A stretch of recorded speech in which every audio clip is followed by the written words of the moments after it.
رب اشرح لی صدری ویسر لی امری واحلل عقدۃ من لسانی یفقہوا قولی رب زدنی علما اللہم فقہنا فی الدین۔ السلام علیکم ورحمۃ اللہ وبرکاتہ۔ ہم لوگ کل آخری سبق جہاں پر ہم نے چھوڑا تھا وہ تھا طلاق کے متعلق۔ اپنا آج کا سبق شروع کرتے ہیں۔ 29 رکوع ہے۔ اعوذ باللہ من الشیطان الرجیم، بسم اللہ الرحمن الرحیم۔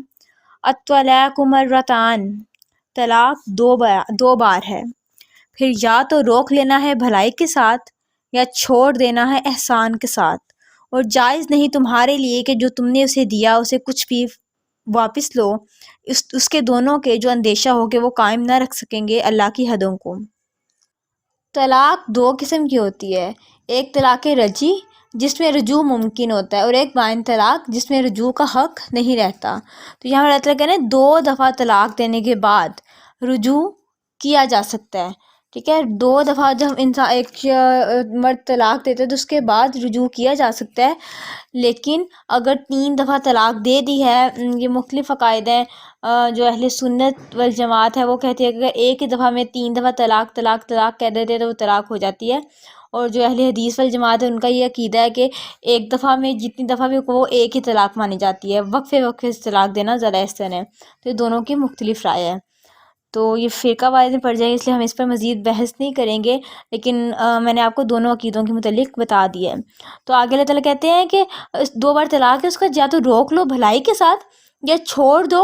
احسان کے ساتھ۔ یعنی کہ یہاں پر 2 طریقے بتائیں، یعنی کہ طلاق دینے کے بعد اللہ تعالیٰ کہتے ہیں بھلائی کرو، اگر تو رہنا ہے ساتھ تو بھلائی کے ساتھ، مطلب کہ اگر تو چھوڑنا ہے تو بھلائی کے ساتھ چھوڑو اور احسان کے ساتھ چھوڑو۔ یعنی کہ چھوڑتے وقت بھی آج کل کے دور میں کیا ہوتا ہے کہ جب کسی نے کسی کو طلاق دینی ہوتی ہے نا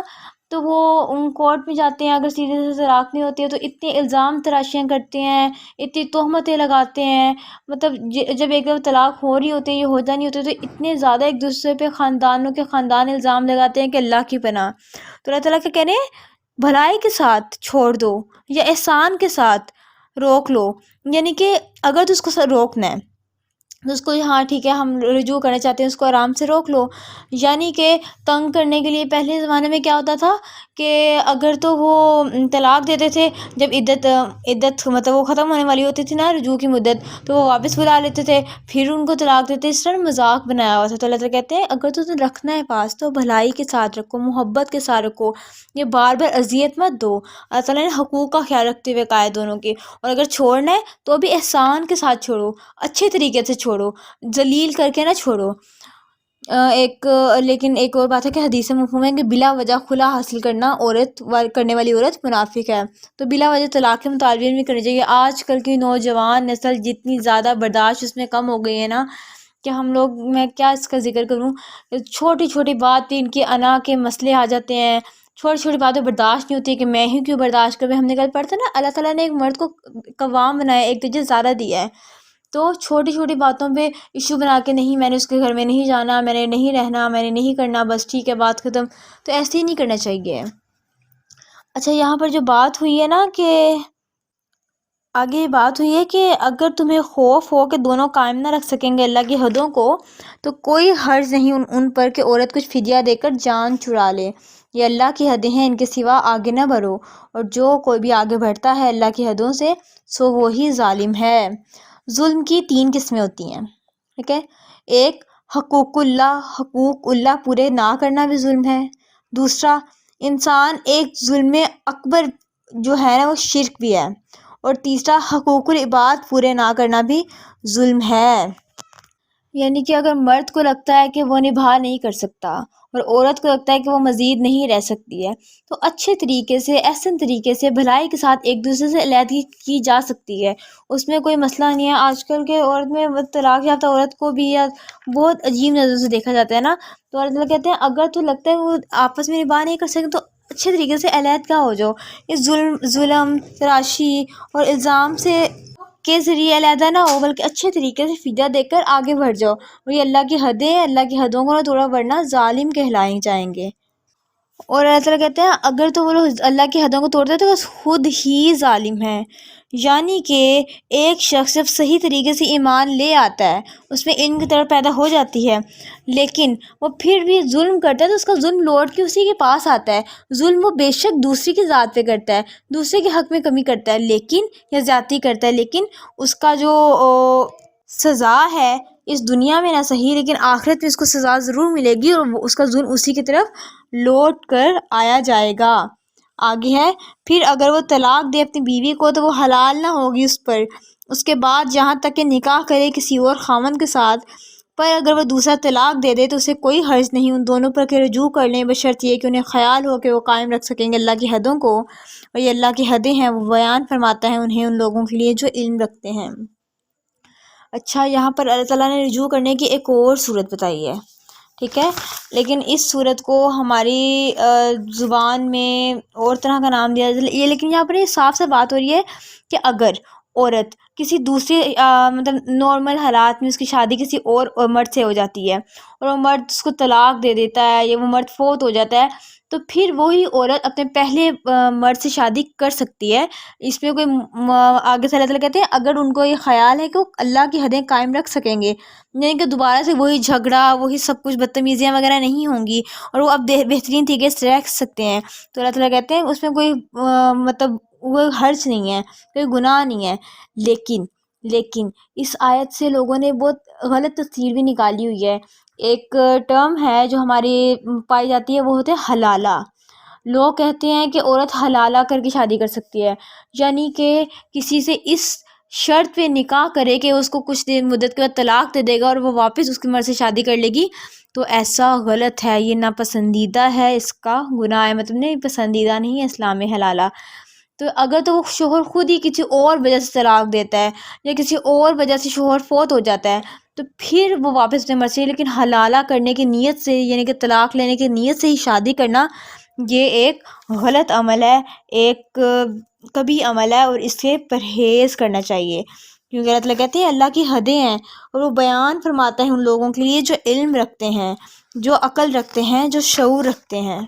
آگے ہے کہ جب تم طلاق دے دو عورتوں کو اور وہ پوری کر لیں اپنی عدت، بس روک لو انہیں بھلائی کی طرف یا چھوڑ دو انہیں بھلائی کے ساتھ، اور نہ روکو انہیں تکلیف دینے کے لیے تاکہ تم زیادتی کرو، اور جو کوئی کرے گا اس طرح تو وہ ظلم کرے گا اپنی جان پر،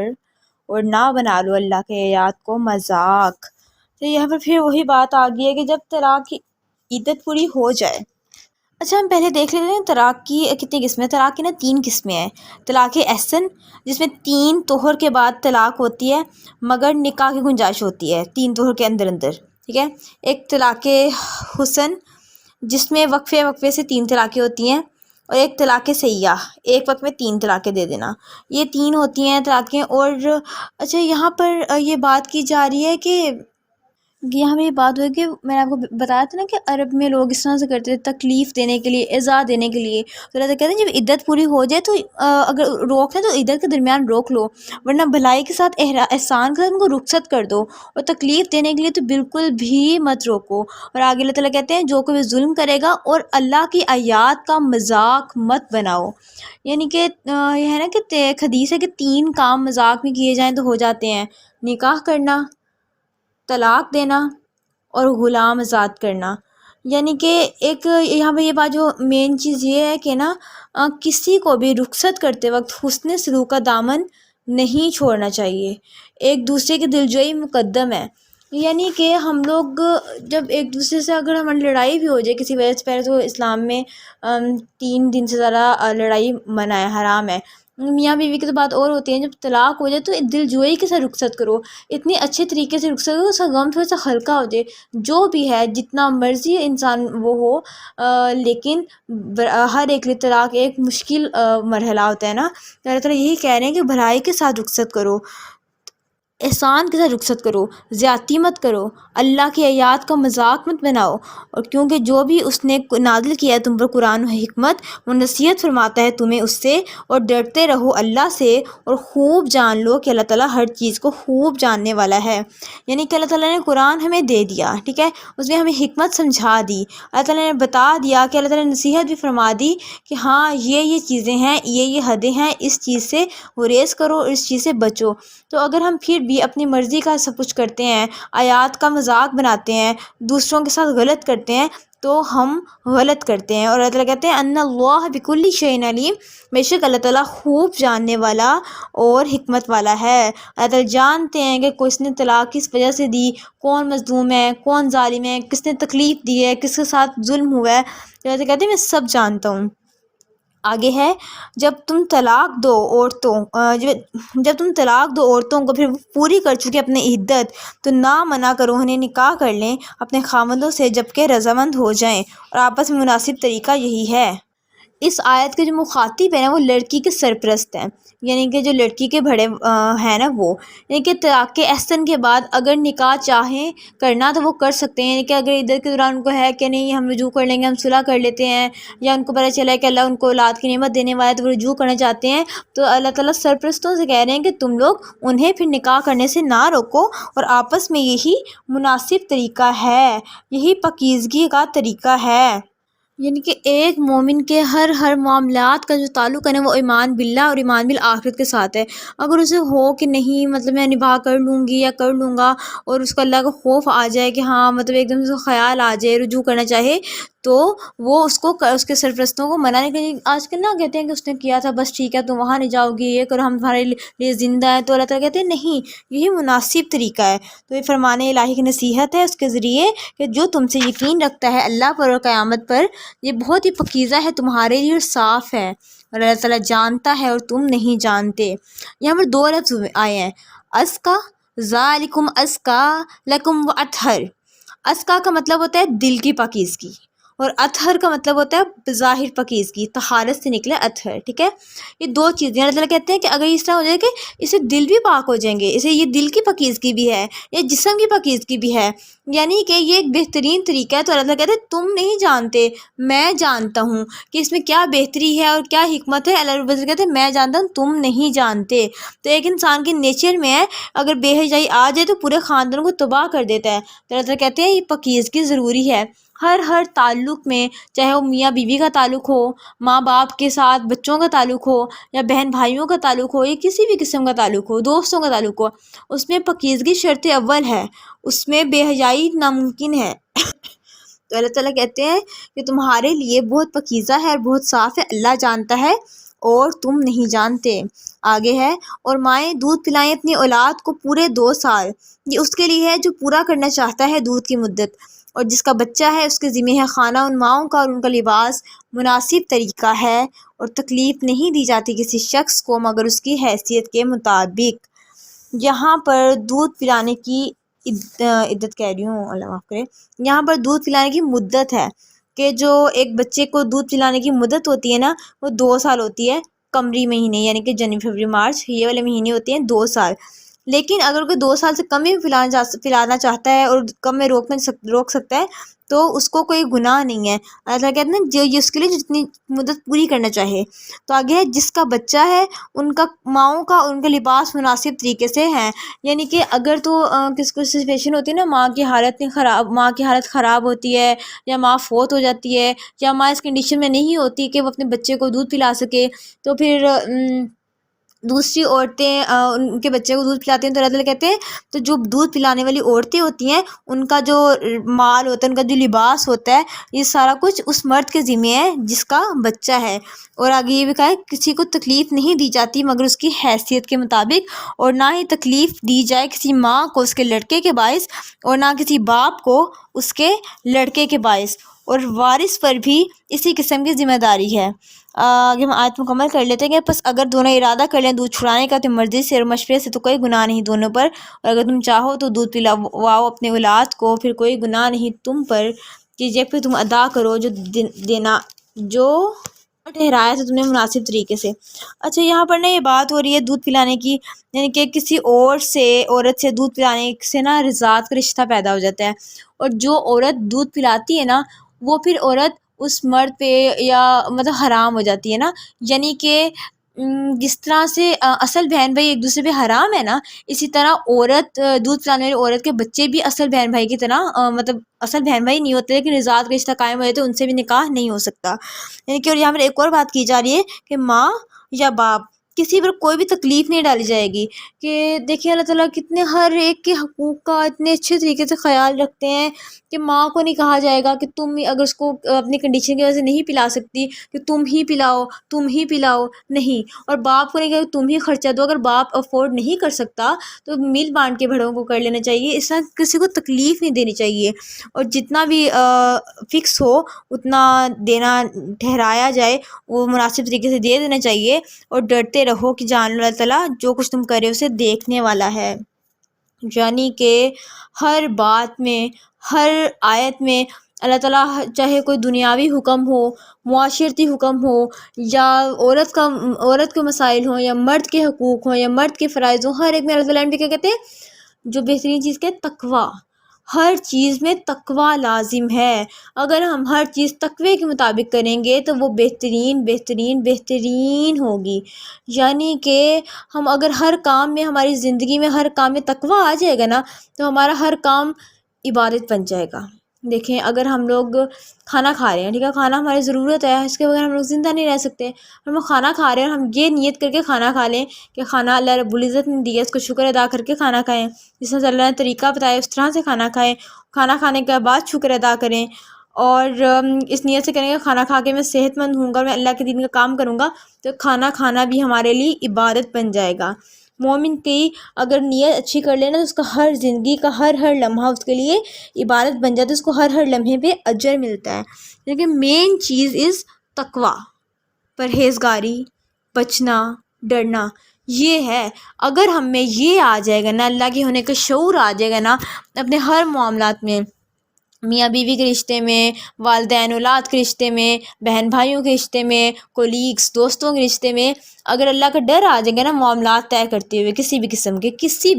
قسم کے، اگر ہمارے اندر اللہ کا ڈر، اللہ کا خوف، اللہ کی ناراضگی آ جائے گی نا تو پھر ہمارا وہ کام بہترین بہترین بہترین ہوتا چلا جائے گا انشاءاللہ. آگے ہے،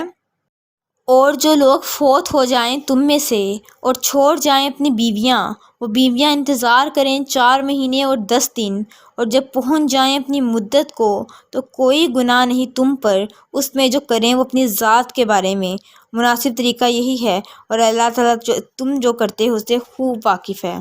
آگے بیوہ کی عدت ہے، کہ یعنی کہ جو مرد فوت ہو جاتے ہیں ان کی جو بیوائیں ہوتی ہیں ان کی جو عدت ہوتی ہے وہ 4 ماہ 10 دن ہوتے ہیں. اور یہ جو عدت ہوتی ہے وہ اسی گھر میں پوری کرتی ہے. یعنی کہ اس عدت کے دوران وہ میک اپ نہیں کرتی، خوشبو نہیں لگاتی، نئے کپڑوں سے پرہیز کرتی ہے، بلا ضرورت گھر سے باہر نہیں نکلتی. یہ سارے اس کے لیے پابندیاں ہوتی ہیں، اور کہ وہ 4 مہینے 10 دن سے پہلے وہ مطلب اس کی عدت مکمل نہیں ہوتی ہے. تو آگے اللہ تعالیٰ کہتا ہے جب پہنچ جائیں اپنی مدت کو تو کوئی گناہ نہیں تم پر جو وہ کریں. یعنی کہ 4 ماہ 10 دن کے بعد وہ عورت نکاح بھی کر سکتی ہے. مطلب کہ اس پہ بہت لوگ کہتے ہیں نا بیوہ اس کو شرم نہیں آتی، اس کو دیکھو ابھی لوگ کہتے ہیں شوہر کی مٹی گیلی نہیں ہوئی اور خشک نہیں ہوئی، یا کچھ اس طرح سے کہاوت ہے، مجھے ایگزیکٹ نہیں پتا. تو یہ دیکھو نکاح کرنے چلی گئی ہے، یہ سب تو اللہ تعالیٰ نے جب کہہ دیا ہے کہ 4 ماہ 10 دن کے بعد وہ اپنی مدت کو پہنچ جائے جب اس کی عدت، تو اس پر کوئی گناہ نہیں کہ جو کریں صرف یہ نہیں کہ جو مرضی کریں، کیونکہ بے حجائی نہ کریں. لیکن اگر وہ نکاح کرنا چاہتے ہیں کسی اور جگہ، بہترین رشتہ مناسب ہے تو وہ کر سکتے ہیں. تو اللہ تعالیٰ کہتے ہیں تم یہی مناسب طریقہ ہے، اور اللہ تعالیٰ جو کچھ تم کرتے ہو اس سے واقف ہے. یعنی کہ کون کس نیت سے کیا کر رہا ہے تعالیٰ جانتے ہیں. تو بلا وجہ کی پابندیاں نہیں لگانی چاہیے، بلا وجہ کا بوجھ نہیں ڈالنا چاہیے کہ ہاں یہ اس طرح سے کر لیا اور یہ نہیں کرنا چاہیے تھا اور یہ سب کچھ نہیں، بلکہ اپنی زندگی میں اس طرح کے. آگے ہے، اور کوئی گناہ نہیں تم پر تم میں سے جو اشارے سے اس بات میں اشارہ دیکھ پیغام نکاح کا ان 2 عورتوں کو یہ جو چھپائیں اپنے دلوں میں، تو جانتا ہے اللہ تعالیٰ کہ تم ضرور ان کا ذکر کرو گے، البتہ نہ وعدہ لینا ان سے خفیہ طور پر بھی، مگر یہ کہ شریعت کے مطابق کوئی بات اور نہ پکی کر لو نکاح کی گرہ یہاں تک کہ پہنچ جائیں اپنی عدت کو. اور یقین جان لو کہ جو کچھ تمہارے دلوں میں اللہ تعالیٰ جانتا ہے، ایسے اسے ڈرتے رہو، اور جان لو کہ بے شک اللہ تعالیٰ بخشنے والا حلم والا ہے.